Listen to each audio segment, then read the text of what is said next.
And if your Canva file size is way too big, like hard to upload, share, or send, but you don't want to lose quality, yeah, there's a smart way to fix that. Let's go. First, pick the right format. This alone can cut your file size a lot. Use JPG for smaller file size, PNG for better quality, and PDF standard for balanced results. Next, lower the quality just a bit. You don't need 100% all the time.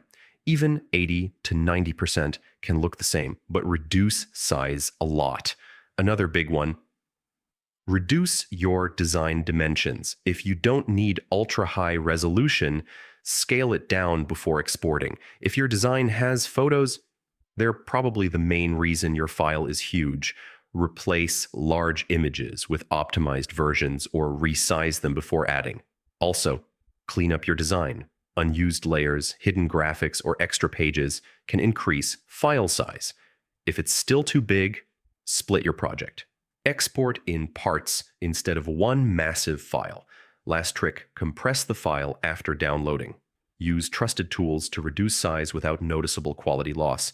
So choose the right format, lower quality slightly, resize smartly, and clean up your design. That's how you shrink Canva files without ruining quality. Try it, you'll see the difference.